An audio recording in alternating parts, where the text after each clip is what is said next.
Tuhan bersamamu. Inilah Injil suci menurut Lukas. Sekali peristiwa Yesus berkata kepada murid-muridnya, siapa saja yang setia dalam hal-hal kecil, ia setia juga dalam hal-hal besar.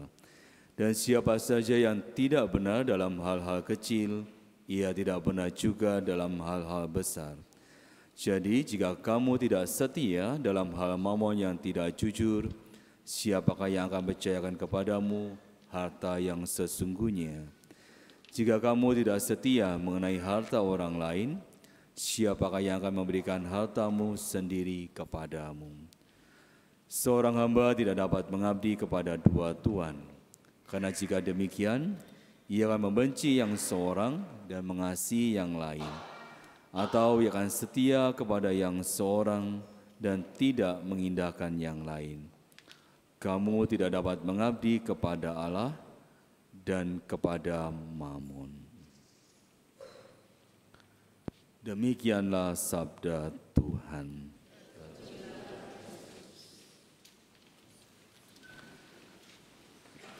Saudara-saudara yang terkasih,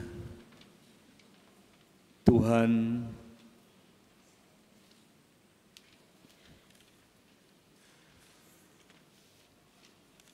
di bacaan kedua kita mendengarkan bagaimana Tuhan hendak menyelamatkan kita dan supaya kita memperoleh pengetahuan akan kebenaran. Bacaan Injil saya mengambil dari versi yang singkat, yang di bacaan yang lebih panjang menceritakan soal bendahara. Bendahara yang menggunakan milik dari majikannya, tetapi setelah ketahuan bagaimana sang bendahara melakukan perbuatan yang dipuji oleh majikannya. Karena apa yang dilakukan membawa keberuntungan kepada orang-orang yang berhutang kepada sang majikan. Berbeda dengan bacaan pertama kalau kita melihat bagaimana orang yang mempunyai kuasa atau mempunyai harta, boleh dibilang, mereka melakukan perbuatan yang tidak terpuji, yaitu menginjak-injak orang miskin, bahkan membeli orang miskin dengan apa yang dimilikinya, dengan hartanya. Seakan-akan manusia hanya menjadi seperti sebuah barang, sesuatu yang bisa dijual belikan. Di bacaan Injil, Tuhan, kalau kita boleh bilang, berusaha untuk memuji bendahara yang bisa menggunakan hal-hal yang dimiliki untuk sesuatu yang bermanfaat atau yang mengangkat harkat martabat orang lain. Dan tentunya kita semua, kalau kita mau boleh bilang, kita semua adalah juga seperti seorang pekerja. Di bacaan Injil yang singkat, kita semua adalah seorang hamba. Kita adalah milik Tuhan. Tinggal bagaimana kita menggunakan berkat rahmat yang Tuhan berikan kepada kita. Tuhan tahu isi hati kita, bahwa kita bila diberikan sesuatu, dalam hal ini mamon, bisa jadi kita jatuh dalam godaan, bisa jadi kita jatuh dalam hal-hal yang membawa kita jauh dari Tuhan. Dan tentunya Tuhan senantiasa mengingatkan kita, supaya kita selalu berusaha untuk mendekatkan diri kepada Tuhan dan terutama belajar atau mencari tahu akan kebenaran. Nah, tinggal apakah kita berusaha untuk menggunakan waktu kita untuk mencari kebenaran ini. Sejatinya dalam kehidupan kita menyadari bahwa apa yang kita miliki, apa yang Tuhan berikan kepada kita, semuanya itu adalah titipan dari Tuhan. Tuhan mengajak kita untuk menggunakan apa yang kita miliki. Pertama-tama adalah ya tentunya kita berusaha untuk memberikan kenyamanan, kalau kita mau boleh bilang, kepada kita. Tetapi semuanya adalah sesuatu dengan porsinya yang cukup, tidak berlebih-lebihan. Sesuatu yang berlebihan tentunya tidak akan pernah baik. Sesuatu yang kurang tentunya tidak baik. Cukup itu menjadi kunci kebahagiaan, kunci kegembiraan kita. Di saat kita merasa cukup, maka kita bisa memberikan hal-hal yang lebih yang bisa kita berikan kepada orang yang membutuhkan. Dan pertanyaannya, apakah manusia akan pernah merasa cukup? Pada saat manusia dihadapkan pada kesulitan, seperti layaknya bendahara, bahwa dia ketahuan melakukan ketidakjujuran, bahwa dia menghamburkan milik sang majikan, dia berusaha untuk mencari jalan keluar. Dan disitulah kecerdikan muncul di tengah-tengah kesulitan. Dan boleh dibilang disyukuri bahwa sang bendahara mengambil jalan yang tepat, mengambil keputusan yang tepat untuk menolong orang lain, ya meskipun tujuannya adalah supaya sang bendahara karena tidak mempunyai keahlian yang lainnya, nantinya akan ditolong oleh orang-orang yang telah pernah ditolongnya. Lalu bagaimana dengan kita?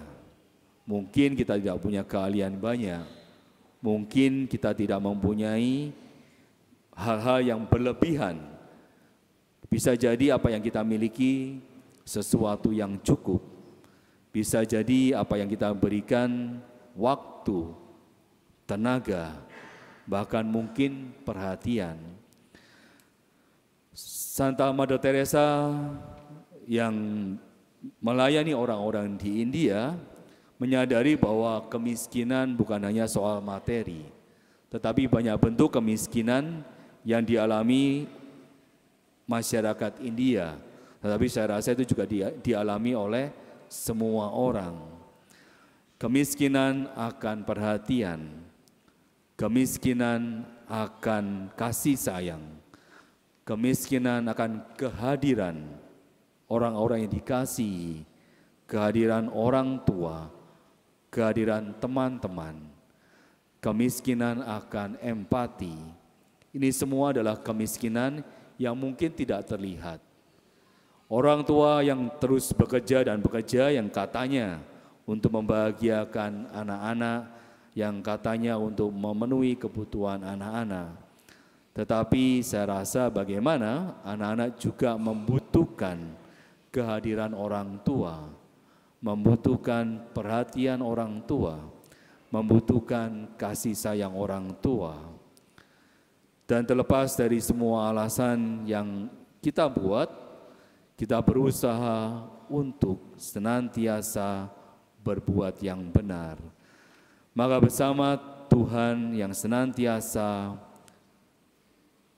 memberkati kita, yang senantiasa mencurahkan rahmat-Nya kepada kita, kita dipuji oleh Tuhan sebagai anak-anak duniawi.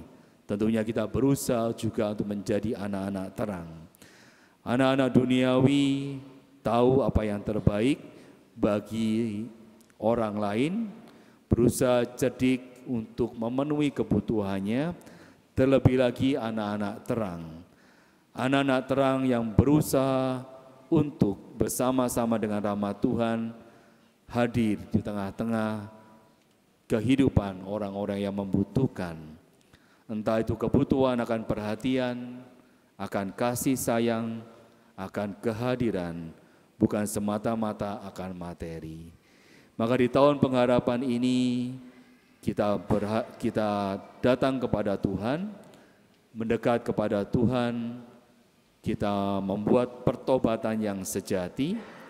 Semoga kehidupan kita diubah oleh Tuhan, dibentuk oleh Tuhan, seperti layaknya bendahara yang cerdik, bendahara yang tahu apa yang menjadi kebutuhan dari sesamanya, berusaha untuk meringankan beban dari sesamanya. Maka kita semua bertobat untuk terus percaya kepada Tuhan, bahwa kita semua dicukupkan. Dan dengan dicukupkan kita bisa memberikan apa yang kita miliki kepada orang-orang yang membutuhkan. Ya tentunya adalah keluarga kita, putra-putri kita, dan baru setelah itu kepada umat di gereja dan sesama kita. Semoga kita boleh hadir, kita bisa memberikan perhatian, kita bisa memberikan kasih sayang, empati kepada keluarga kita, umat di gereja kita, dan sesama kita.